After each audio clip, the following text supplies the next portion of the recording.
Hi everyone, my name's Lucy and this is Sue. Hi there. And we're the course coordinators for the 16 to 19-year-olds here at Solihull College on our early years courses.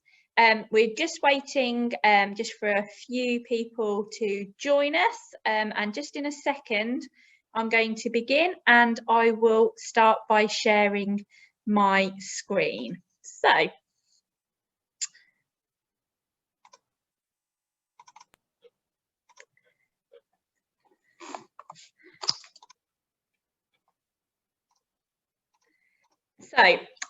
welcome to Solihull College and University Centre. Our hopes for today's presentation is to introduce the early years courses that we have on offer here, to give you an overview of what we do, and hopefully to answer any questions that you might have along the way. So with that, if you have got any questions, if you can pop them in the Q&A box as we're going along, and then when we reach the end of our presentation, we will go in and we'll answer all of those questions hopefully for you. Okay, so let's have a little bit of a look at what we have to offer here within the early years department here at Solihull College. So I'm just going to play a video for you.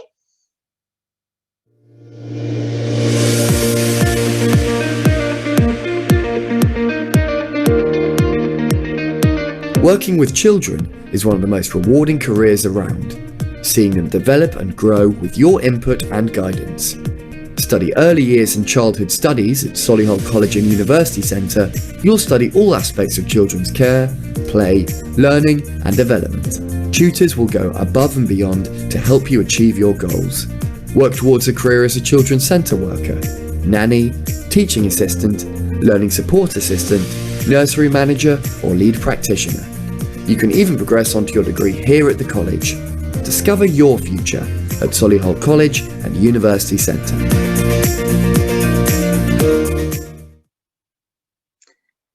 Okay, so that was a little video of what we have on offer here. So I'll just draw your attention to our visions and our values that we share across campuses, and these are what we obviously try and instill and promote to the students. Okay, those are available to have a look at on our college website also. So here we've got some pictures of our students enjoying some of the practical elements that we really encourage within our early years department. These obviously really help with help our students in terms of going out into the workplace and giving them experiences and taking part in elements that they might actually take part of whilst they're in a placement setting, whether that be in a nursery or in a school. So I'm just going to pass you over to Sue to look at the early years programmes that we have on offer.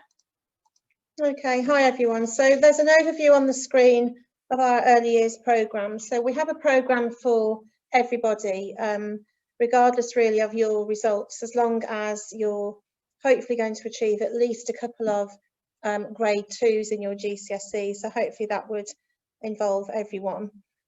We start at level 1, so we've got the cash level 1 diploma in caring for children. That's a 1-year programme. And then we have 2 level 2 programmes. So you could possibly do one of those or both of them, depending on your progress when you're with us. Again, they're both for 1 year. And then there are 2 level 3 programmes, which actually are year 1 and year 2 of a 2-year programme. And then following on from that, you could either go into employment or onto university or higher education elsewhere. So I'm going to take you through these courses then, giving you a little bit more information about them. So the level 1 diploma, as I said, you'd need a minimum of 2 grade 2 GCSEs, preferably including English.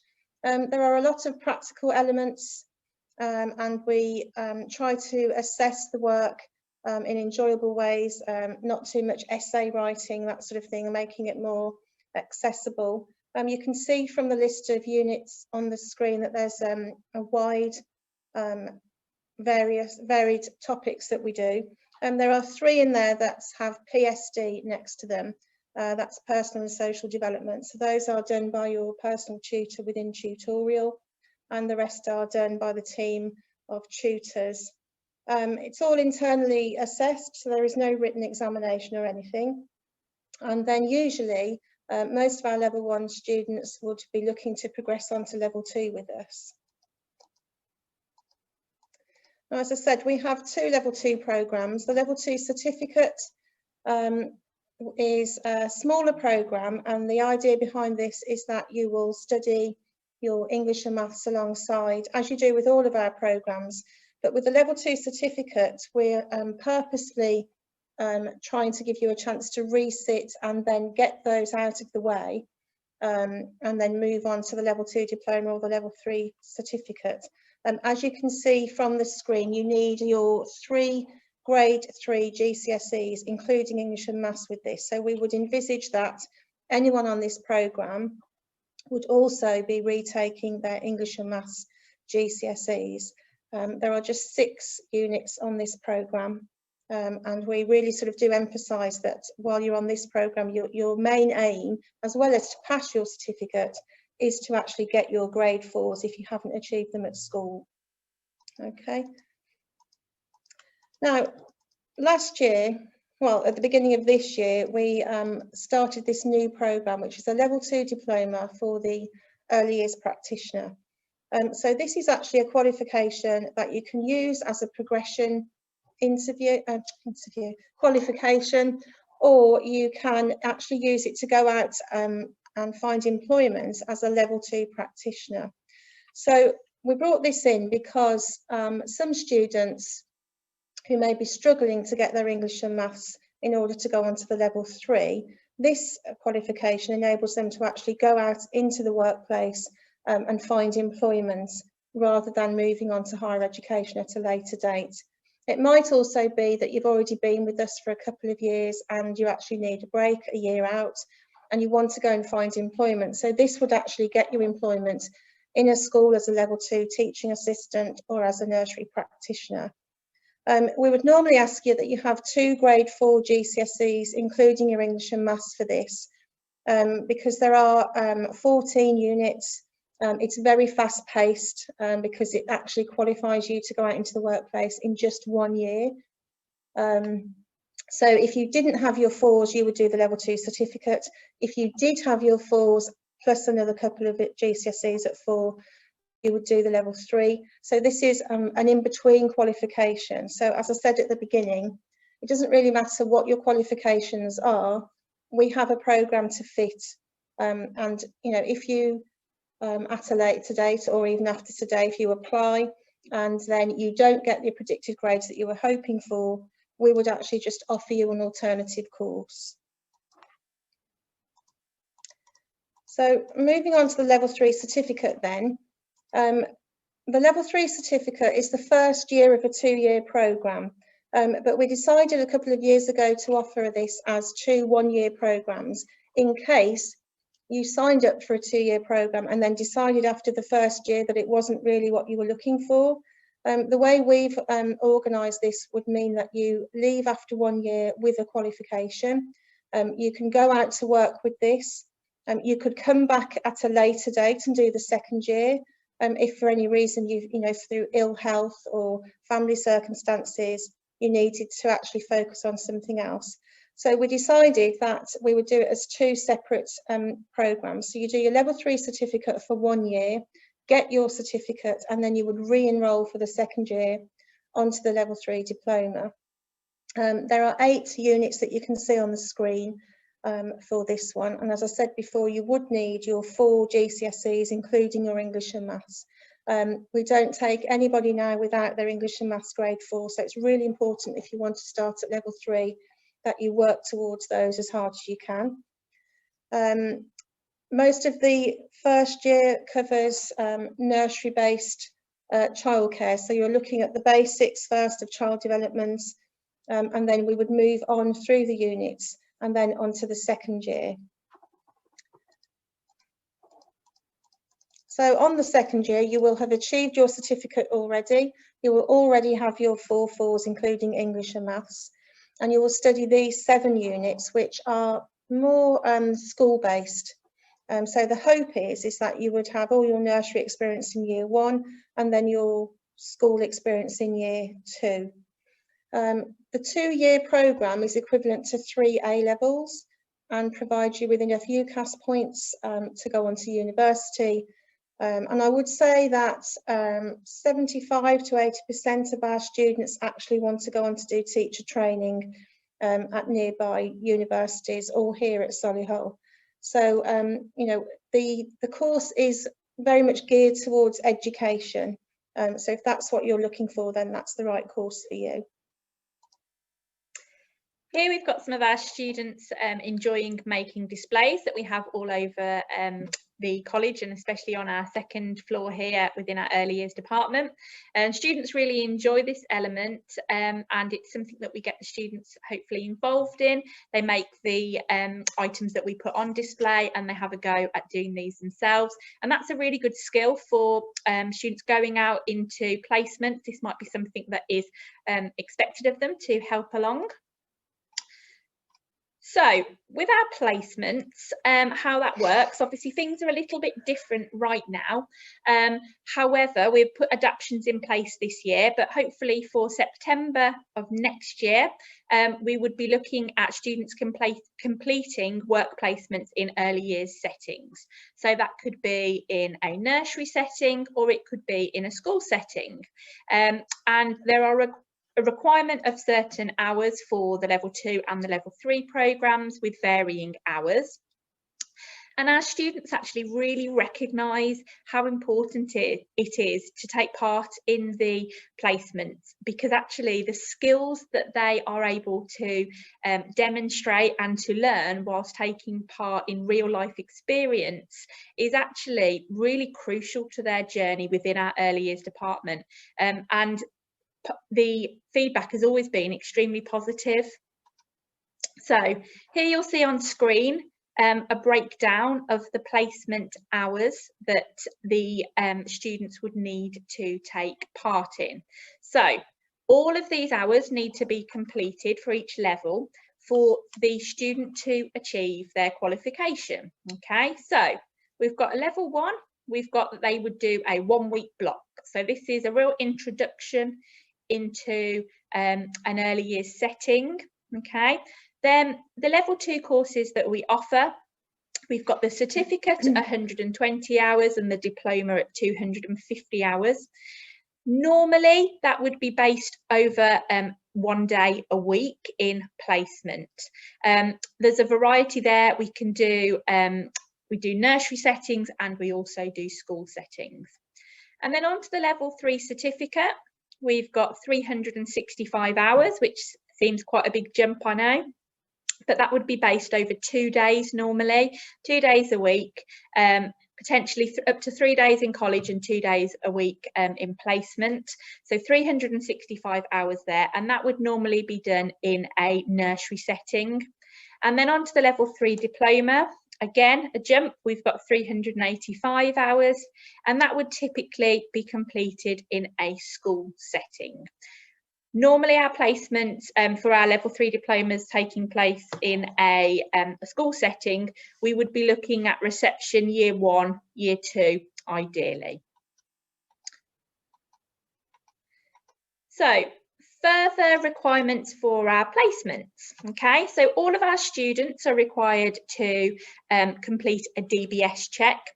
That doesn't take place until students are enrolled on the programme. Okay, so previously we've had people a bit worried or concerned that they've had to do that themselves over the summer. Please don't do that. That is something that we do here in the college, and we have a placement team who we work really, really closely with, and we work with them. So it's a case of they ask students to bring in specific evidence. So it's actually a really good time over the summer to potentially look about opening a bank account, just a simple bank account for students in their name, so that they have, obviously great for starting savings, but also it's really good to have actually a piece of post that comes addressed directly to them. This is a really good way for us to encourage them to have some evidence within their name. Some students, obviously, it might be that they have a passport, or they have obviously as an older student, it might be that they have a provisional driving licence.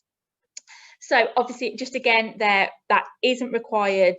You aren't required to actually do that. We do the DBS check, and the DBS check is actually covered by us in terms of the cost.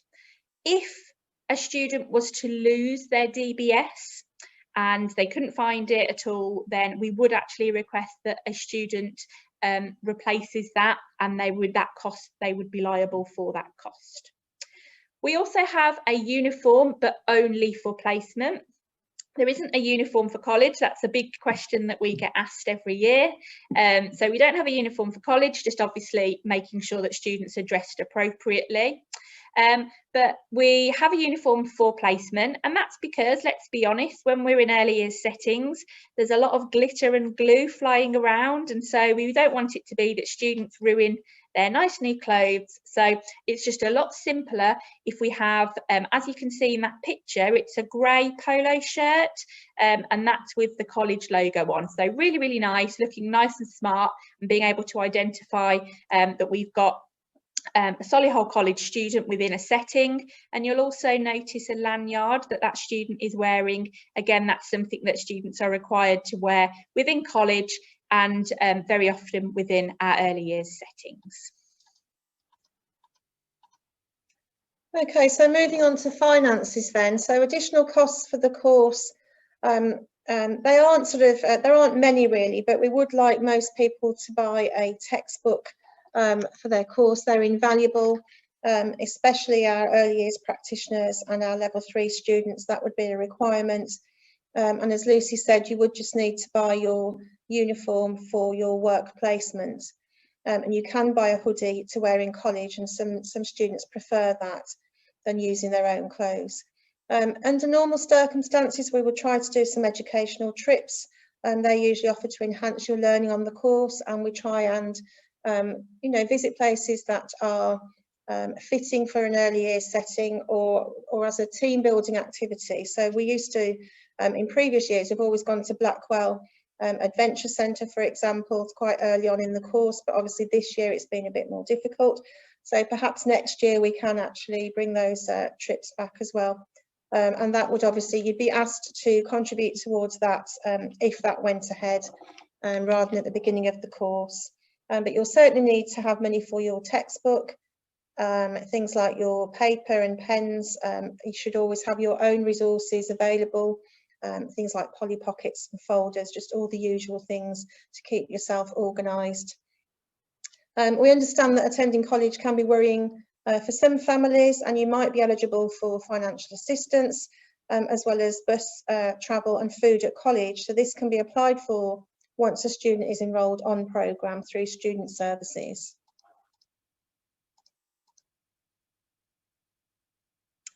So here at Solihull then, we're an inclusive college. We welcome applications from people with additional needs. If you've had a learning difficulty or a disability, if you've had support at school, then a member of our team of support staff is here to help you. Just bear with us, the lights have just gone out. So when you've accepted your offer from us, we'll invite you to attend a transition planning meeting, and this will ensure that you're familiar with the college before you begin your course. So you'd be taken around the college, shown where everything is, possibly meet members of the team, and certainly have an in-depth interview with the member of the support team allocated to you, so that we know how we're going to meet your needs within college. We often have support staff within the classroom, and there is also an opportunity for some students to go off and have one-to-one support with things like assignment writing and so on. So hopefully we've been able to answer a lot of the questions that you might have in the PowerPoint that we have just covered. In terms of how you get a place on the course, you can apply online to the Solihull College website. So see the link on the PowerPoint. So obviously, if you were to apply for a course, you would be offered an interview. We're currently offering those interviews over the phone, and you would be sent a time. This would be after school, because obviously we know that you are at school within the daytime. So those typically take place on a Monday evening at the moment for those early interviews. If you're keen, get applying, that's always good. So typically it would be approximately, say, 4 o'clock, you would be sent you would be sent an appointment, and it would be, for example, 4 o'clock. We'd give you a call and go through some questions. You would be asked on your when you apply to pop in your predicted grade, so it's good to have those on hand when you are going to apply.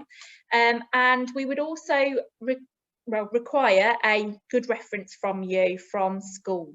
Okay, so like I say, the address below, so please apply, or just search Solihull College. Okay, so thanks very much for listening. We're going to I'm going to stop sharing the screen, and we're going to try and hopefully answer any questions that you might have popped in the Q&A box. So now's the time. If you've thought of something, then please pop it in there. So hopefully we've answered the majority of the questions, and we're really looking forward to having you on board, and look forward to meeting you soon, or having a chat on the phone.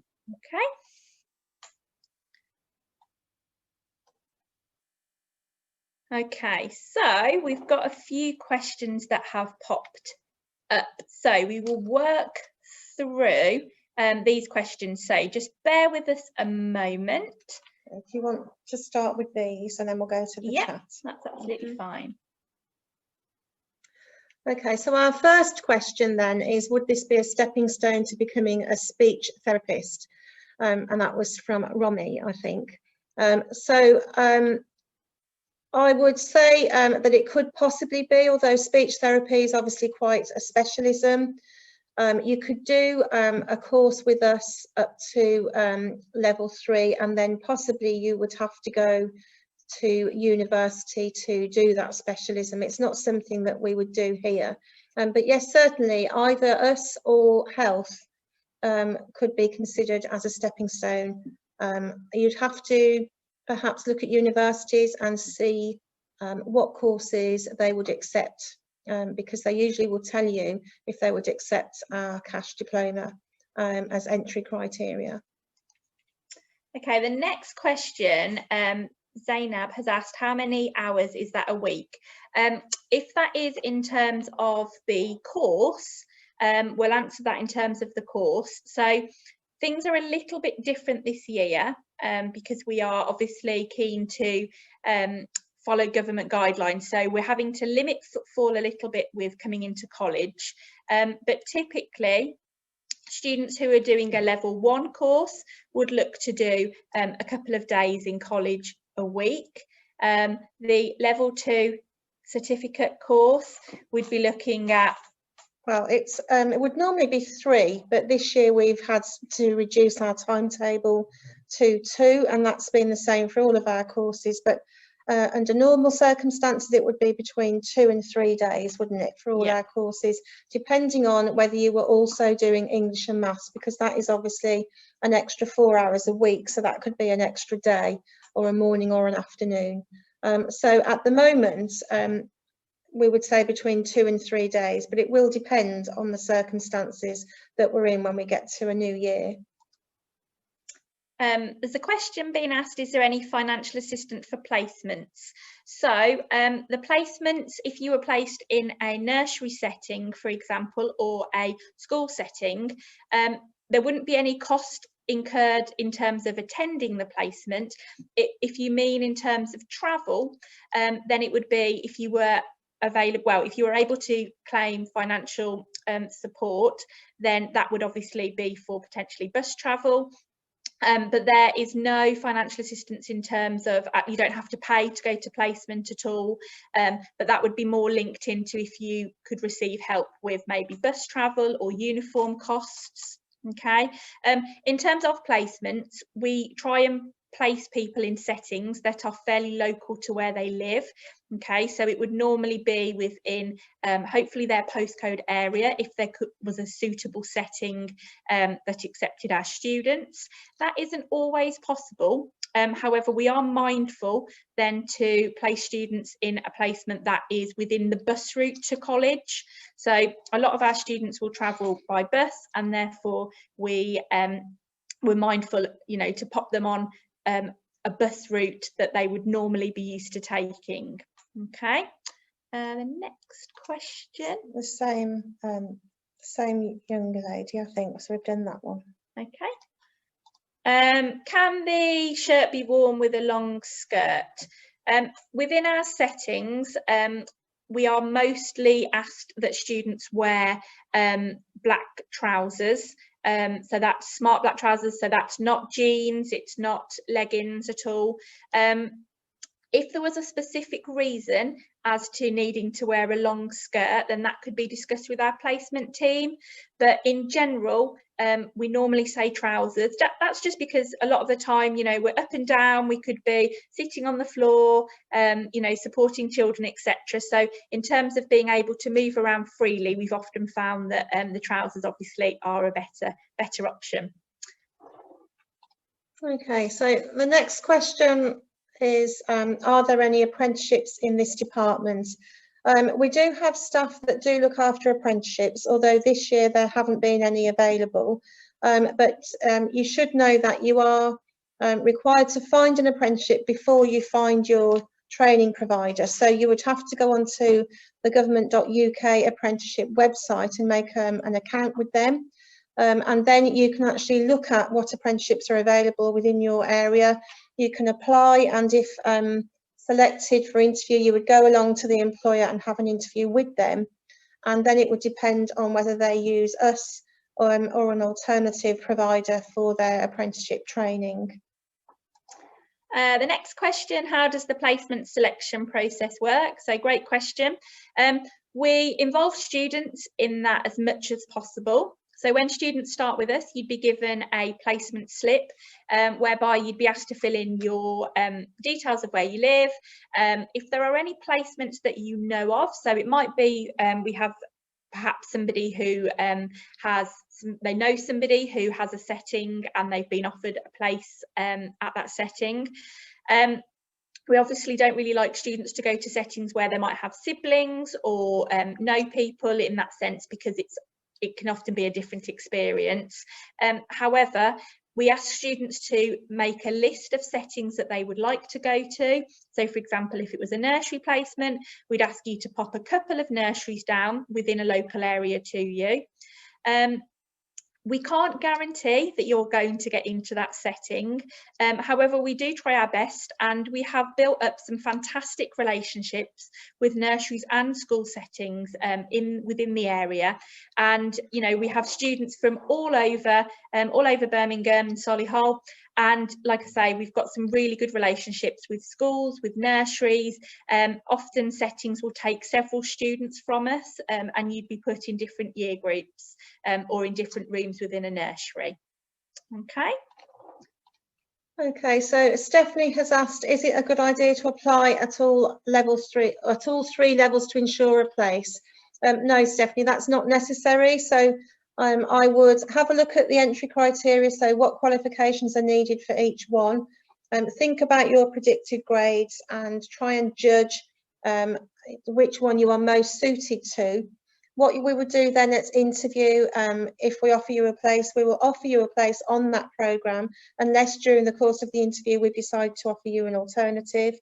But then what happens in August, just before we enrol, is you will be required to supply your actual results, whether that's online or in person, and then we would obviously only then be able to issue you with a place. So it might be that we offered you a level 2 certificate and you actually got 4 4s, and then we could offer you the level 3 certificate instead. Similarly, you might have applied for the level 3 certificate and we might have given you a provisional place for that. But then if you didn't get the grade you wanted, we might actually say, well, we can't offer you the level 3 now, but we will actually be able to offer you the level 2 diploma instead. So as I said before, don't worry too much, just apply for the one that you think is most appropriate for you, and then we will make the decision over the course of the year, and it will really depend on your results that you get in August. Okay, we've been asked what's the maximum amount of students allowed on the course. So obviously we, for each course, for example, for this year, we've got 2 level 2 certificate groups, and we've got 2 level 2 diploma groups. Okay, so it will depend a little bit. You know, we this year have got in some of our groups there's around 24, 25 between 20 students. and 25. Yeah, so overall between 20 to 25 really within a class. Sometimes in our level 1 that might be slightly lower. So hopefully that's answered your question. When is the deadline to apply? In terms of the deadline, obviously we would love for you to get in contact with us, you know, as soon as possible. It might be that obviously you want to look at other places offering courses, and that's not a problem. Obviously we would love for you to apply with us, and if you're offered a place and then you decided perhaps that for whatever reason, it might be that you don't want to do early years anymore, and that you no longer wanted the place, all we would ask is that obviously you just informed us, so that we could potentially offer that place, that frees that place for somebody else. There will be interviews taking place. So some of the interviews have started now, okay, and so we've got some people lovely and eager and keen to apply, so that's fab. And those interviews, like I say, for the early interviews, those are taking place on a Monday afternoon, and then those interviews will run. We do then have some late interviews. We have people who maybe haven't decided what they, you know, what career they want to go into, which course. And so those interviews will take place right up till September. But, you know, to secure a place, we do obviously encourage you to try and apply nice and early. Okay. Okay, so we've got another question about apprenticeships here, saying, isn't there a level 3 early years educator apprenticeship on the website? There may be, and that would indicate that we actually can provide the training for that. However, as I said before, it's my understanding that for all apprenticeships, you are required to find the employer first and then approach us if we can provide the training for you. So we do have an apprenticeship team, but you do need to find the employer first. Okay, can I be a teacher at level 2? Okay, so you would need to go on to do teacher training to become a qualified teacher. However, obviously it might be if you wanted to go into a teaching assistant position within a school setting, you know, our level 2 diploma could enable you to do that. Okay, but to obviously gain qualified teacher status, you would obviously need to go on to a teacher training programme. Right. The last question we've got at the moment, I'm quite glad this has come up really. I'm quite keen to answer it. So this says, thank you for confirming the certificate and diploma are equivalent to 3 A-levels. Can you please confirm whether this course is viewed the same as 3 A-levels, or when applying for university, is this course seen as a soft option? So I would say definitely not. Our students work as hard as any students in terms of both the quality and the quantity of work they have to produce for this qualification. So under normal circumstances, it's 5 full days a week, 3 days in college and 2 days in placement, and they have to produce an enormous amount of work. And the UCAS points available do vary because the qualification is graded from D, which is a pass, right up until to an A star. Which is obviously the most you can get. Now, most universities are looking for 120 UCAS points, which is a B overall, and that would be that's usually sort of like your golden gate to get onto any teacher training course or a social work course, or any of those other professions that you would think would normally require A levels. So I would say, I mean, I'm very passionate about this, and obviously I'm a bit of a champion for the level 3 courses, sort of flying the flag for saying this is a great alternative.